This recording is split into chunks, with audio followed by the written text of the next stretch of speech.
This project is a result of increasing awareness of whole community preparedness.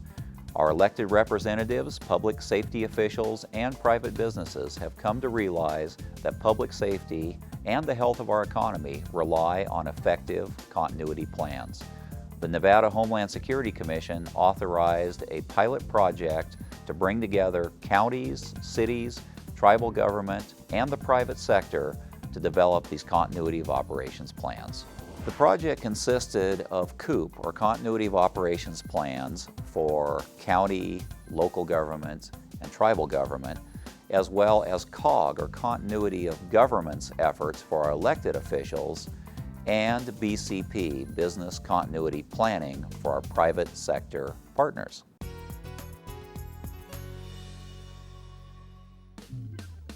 The entire point of Continuity of Operations Planning, or COOP, is to have the plans, procedures, and policies in place, as well as the alternative facilities, so that if a major government facility is no longer operational in any capacity, be it, fire damage, flood, internet outage, anything of the sort, we have the plan in place to continue governmental operations and provide all of our critical services with as little delay as possible. The need for it and the necessity of it has been further emphasized by presidential directives and even the fact that now in state law, every government agency must have a continuity of operations plan. And the biggest reason for this project is to get everybody compliant, make sure everybody's got a plan, and make sure everybody's prepared in the case of a disaster. I had the privilege of going to Haiti shortly after the earthquake in January, and we worked with a group that managed a hospital for about 6-7 weeks over in Haiti.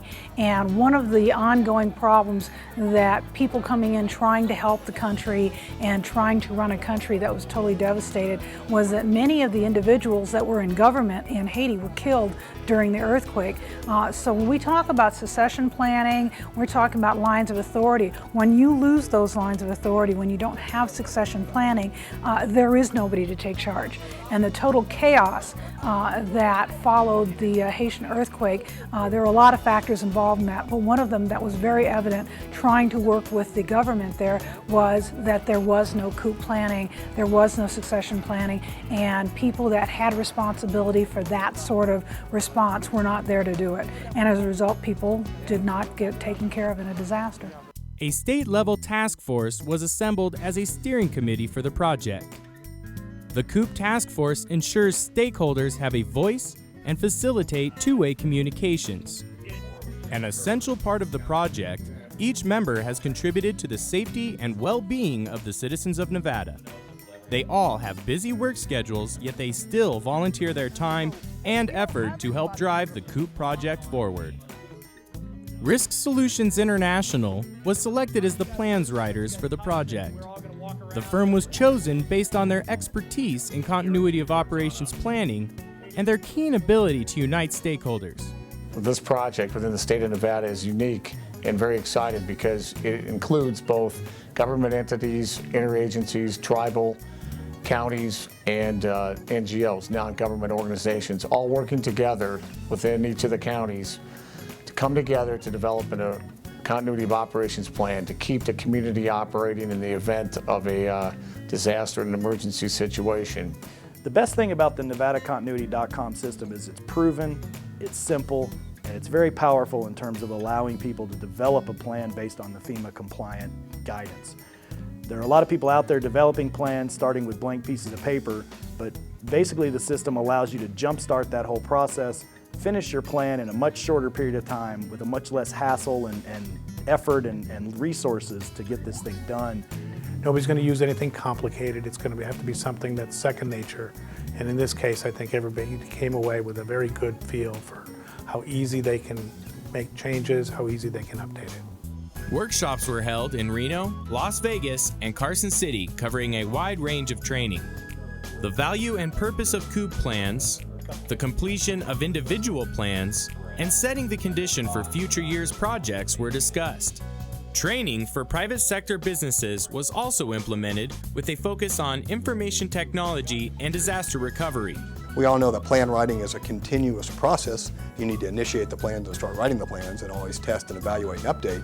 And of course, our participants understand that now as well, but it facilitated them to start writing the plans and understanding the importance of the plans and what are the vital components to that plan and how to keep the plan dynamic and active and up to date and able to accomplish what it needs to accomplish, which again is saving lives, saving property, promoting the mission of the agency based on the essential functions, and returning to normal operations as quick as possible.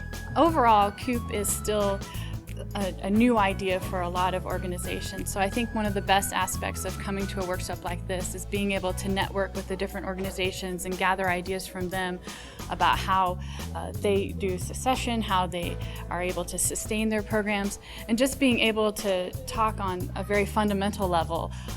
Finding folks that have an empty office space that could be used by another organization and making those agreements right here on site, I think was the biggest element that I found most successful about the program. Business continuity planning is another integral part of the project.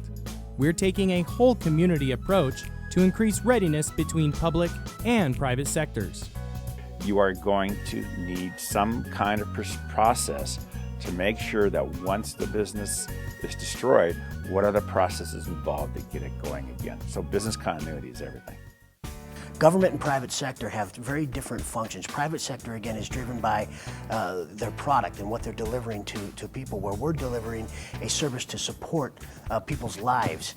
What I find interesting is as we marry these two groups together, the private and public sectors, we're finding out that we have a lot in common. We have very similar needs, very similar thought processes on what an expectation is of the individual that we contact for a service or a product that they may want. The plan is actually not overwhelming, that with the template that Gary provided, it breaks it down into pieces that make sense.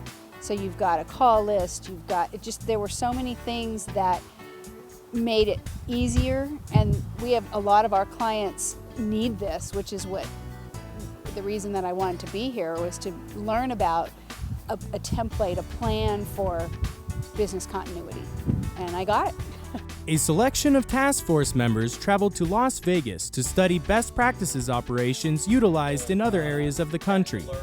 The team interacted with key representatives of the public and private sector to share lessons learned and successful techniques used to implement plans elsewhere. One of the big points that I took away from the best practices was the idea that management has to be invested in the Coop program. If you don't have buy-in from the top, your leadership will be lacking in the project, the programs, anything that's attached to it will slow down and not continue in your planning process. That will be coupled with the testing and the exercises you have to go along with your continuity so you know that the system works. Continuity of government in a nutshell is the ability of governing bodies to continue to operate during and after an emergency. As a part of this project, we have talked to city, county, and tribal officials to see what plans they have in place now. We're also reviewing constitutional and statutory provisions to ensure that local governments have the authority to continue to operate during an emergency, even if it requires a deviation from normal operating procedures.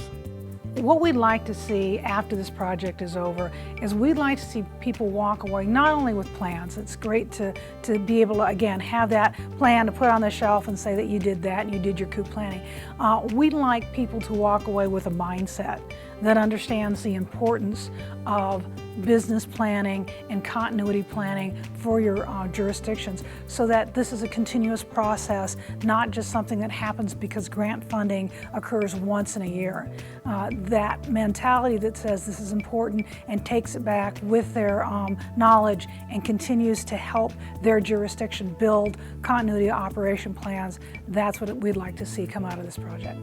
The Northern Nevada counties, cities, tribes, and private sector are appreciative to the Nevada Homeland Security Commission for supporting this project to close capability gaps for continuity planning.